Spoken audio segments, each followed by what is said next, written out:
ഒളിച്ചോടിപ്പോയ തന്റെ മകൾ കാമുകന്റെ വീട്ടിലുണ്ടെന്ന് മനസ്സിലാക്കി കാമുകന്റെ വീട്ടിലേക്ക് മകളെ വിളിക്കാൻ ചെല്ലുന്ന അച്ഛൻ. ഒരുപക്ഷെ ആ സമയത്ത് ആ അച്ഛന്റെ മനസ്സ് എത്രമാത്രം വിങ്ങിപ്പൊട്ടിയിട്ടുണ്ടാവുമെന്ന് നമുക്ക് പറയാൻ സാധിക്കില്ല.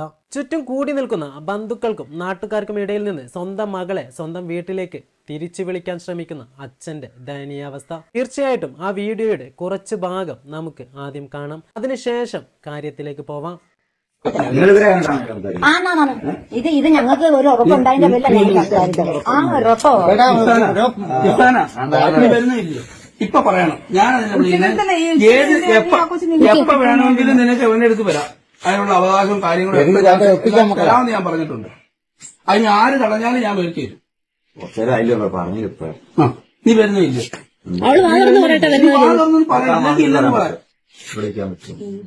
വേണ്ട, അവരുടെ അടുത്ത് ഒരു മിനിറ്റ്, അവരുടെ അടുത്ത് പറഞ്ഞാൽ മതി. നീ വരുന്നില്ലെങ്കിൽ വരുന്നില്ല എന്ന് പറഞ്ഞാൽ ഞങ്ങൾ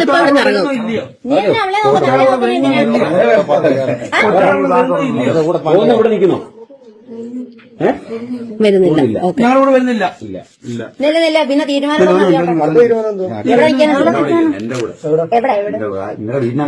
ജോലിയും മേലെ ഈ സാഹചര്യത്തിൽ ഇപ്പൊ പറ്റത്തില്ല. എനിക്ക് ഒക്കെ വിളിക്കാവുന്ന വേണ്ട.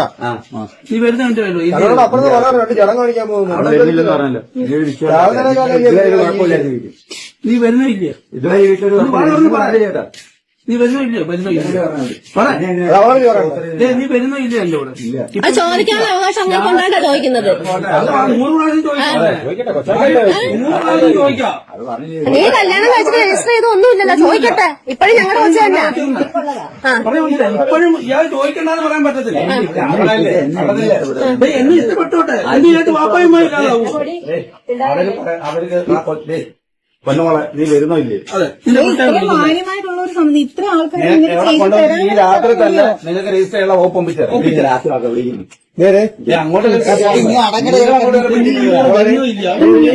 കൊണ്ട് രജിസ്റ്റർ ചെയ്യാനുള്ള വകുപ്പ് ഒപ്പിച്ചേരാം. ചെയ്യാൻ പറ്റുമോ? ഇപ്പം രജിസ്റ്റർ ചെയ്യാന്ന് പറഞ്ഞോ. ഇപ്പൊ അവിടെ കൊണ്ടുപോയി രജിസ്റ്റർ ചെയ്ത് തരാം.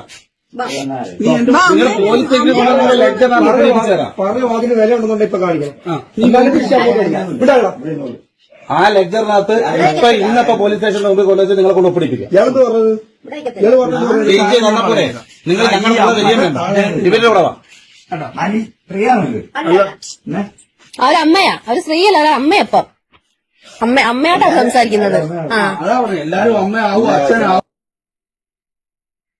മകൾ വളരെയധികം കൺഫ്യൂഷനിലാണ്. ഞാൻ ഇനി എന്ത് ചെയ്യും എന്ന രീതിയിലുള്ള കൺഫ്യൂഷൻ. എൻ്റെ ഒപ്പം വരും എന്ന പ്രതീക്ഷയോടെ വീണ്ടും വീണ്ടും മകളെ ക്ഷണിക്കുന്ന അച്ഛൻ. പക്ഷേ അവസാനം മകൾ ഒരു മൂളലിലൂടെ ഞാൻ വരുന്നില്ല എന്ന് അച്ഛനെ അറിയിക്കുന്നു. പക്ഷെ വീണ്ടും പ്രതീക്ഷകൾ കൈവിടാതെ വീണ്ടും വീണ്ടും അച്ഛൻ വിളിച്ചുകൊണ്ടേയിരിക്കുന്നു. കാരണം 18 19 വർഷം തൻ്റെ ജീവിതത്തിലെ മുഴുവൻ സമ്പാദ്യവും മുഴുവൻ സമയവും മുഴുവൻ ഹോബിയും മാറ്റിവെച്ച് തൻ്റെ മക്കളെ സന്തോഷിപ്പിക്കുവാൻ ആ അച്ഛൻ ഒരുപാട് ശ്രമിച്ചിട്ടുണ്ടാവാം. ഒരിക്കലും തന്നെ സ്വന്തം മക്കളിലുള്ള പ്രതീക്ഷ ഒരു അച്ഛനും ഒരു അമ്മയ്ക്കും നഷ്ടപ്പെടുകയില്ല. തീർച്ചയായിട്ടും അവൾ എൻ്റെ ഒപ്പം വരും എന്ന പ്രതീക്ഷയോടെ ആ അച്ഛൻ വീണ്ടും വീണ്ടും വിളിക്കുന്നത് അതുകൊണ്ട് തന്നെയാണ്. ഒരു വശത്ത് തന്നെ ഒരുപാട് സ്നേഹിക്കുന്ന അച്ഛൻ, മറുവശത്ത് താൻ ഒരുപാട് സ്നേഹിക്കുന്ന കാമുകൻ. അതുകൊണ്ട് തന്നെ ആ പെൺകുട്ടിയും കൺഫ്യൂഷനിലാണ്. ഞാൻ ആരൊപ്പമാണ് പോവേണ്ടത്? പക്ഷെ അവസാനം തോൽവി സമ്മതിച്ച് ആ അച്ഛന് അവിടെ നിന്ന് തിരിച്ചു വരേണ്ടിയും വരുന്നു. 18 വർഷക്കാലം സ്വന്തം മകളെ തൻ്റെ ജീവിതത്തിൻ്റെ സന്തോഷങ്ങൾ മാറ്റിവെച്ച് മക്കളുടെ സന്തോഷങ്ങൾക്ക് പ്രാധാന്യം കൽപ്പിച്ച് തൻ്റെ ആരോഗ്യവും സമ്പത്തും അവർക്ക് വേണ്ടി ചിലവഴിച്ച് അവർ പറയുന്നത് എന്തും അനുസരിച്ച് 18 വർഷത്തോളം അവരെ വളർത്തി വലുതാക്കിയതിനു ശേഷം അവർ സ്വന്തം ഇഷ്ടത്തിന് പിന്നൊരു കാമുകൻ കയ്യും കാലും കാണിച്ചപ്പോൾ ഇറങ്ങിപ്പോവുകയും ചെയ്യുന്നു. അങ്ങനെ ഇറങ്ങിപ്പോയതിന് ശേഷം പിന്നീട് ഒരിക്കലും തന്നെ ഈ അച്ഛനും അമ്മയ്ക്കും മനസമാധാനത്തോടെ ജീവിക്കാൻ സാധിക്കുകയില്ല. പലതരത്തിലുള്ള കുത്തുവാക്കുകൾ ഇവർ കേൾക്കേണ്ടി വന്നേക്കാം. സ്വന്തം മകളെ പോലും നല്ല രീതിയിൽ വളർത്താൻ പറ്റാത്തവൻ എന്ന ഖേദിയും അവൻ്റെ മരണം വരെ അവനിൽ ഉണ്ടായേക്കാം. പിന്നീട് ഒരു പക്ഷേ ആ കുടുംബത്തെ ആളുകൾ പരിചയപ്പെടുത്തുന്നത് തന്നെ ഒളിച്ചോടിപ്പോയ അവളുടെ അച്ഛനാണ്, അമ്മയാണ് എന്ന രീതിയിലായിരിക്കാം. ഒരു നിമിഷത്തെ അശ്രദ്ധ മൂലം നിങ്ങൾ പവിത്രമാണെന്ന് കരുതുന്ന പ്രണയത്തിൽ അകപ്പെടുകയും സ്വന്തം കാമുകന് ജോലിയുണ്ടോ വേലയുണ്ടോ എന്താണ് അവൻ്റെ ഫാമിലി ബാക്ക്ഗ്രൗണ്ട് ഒന്നും മനസ്സിലാക്കാതെ അവൻ മാത്രമാണ് എൻ്റെ ജീവിതം എന്ന് മനസ്സിലാക്കി നിങ്ങൾ അവരോടൊപ്പം ഒളിച്ചോടി പോകുമ്പോൾ നിങ്ങളിൽ മാത്രം പ്രതീക്ഷയർപ്പിച്ച ഒരു കുടുംബം തന്നെയാണ് ഇല്ലാണ്ടായി പോകുന്നത്. പിന്നീട് എത്ര വർഷം കഴിഞ്ഞാലും ആ അമ്മയ്ക്കും ആ അച്ഛനും അതിലൂടെ ഉണ്ടായ വിഷമം മാറ്റിയെടുക്കാൻ സാധിക്കുകയില്ല. പല കുടുംബവും മകൾ ഒളിച്ചോടി പോയതിന് ശേഷം ഡിപ്രഷനിലേക്ക് കുത്തുകയും അവരുടെ ഫാമിലി ലൈഫ് തന്നെ ഇല്ലാതാവുകയും ചെയ്യുന്നു. ആ വീഡിയോയിൽ തന്നെ പറയുന്നത് നമുക്ക് കേൾക്കാം. നീ എങ്ങനെയാണ് ഈ പെൺകുട്ടിയെ നോക്കുന്നത് എന്ന്. അതിനർത്ഥം ആ പയ്യന് ജോലിയില്ല.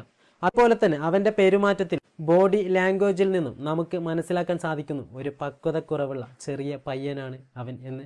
അതേപോലെ തന്നെയാണ് ഈ പെൺകുട്ടിയുടെ കാര്യത്തിലും. ടീനേജ് പ്രായം വിട്ടുമാറാത്ത പെൺകുട്ടി, എല്ലാ കാര്യത്തിലും കൺഫ്യൂഷനാണ്. ഒരുപക്ഷെ ആ കാമുകൻ നിന്നെ ഞാൻ നോക്കാം എന്ന് ധൈര്യത്തോടെ വിളിച്ചപ്പോൾ ആ പെൺകുട്ടി പോയതായിരിക്കാം.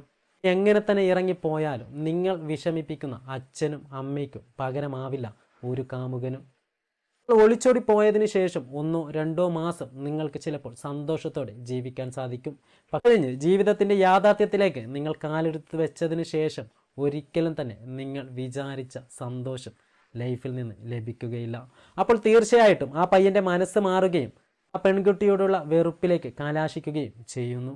പക്ഷേ ആ സമയത്ത് പെൺകുട്ടിക്ക് ഇവനെ ഒഴിവാക്കി സ്വന്തം വീട്ടിലേക്ക് പോകാനുള്ള അവസരവും ഇല്ലാതാവുന്നു.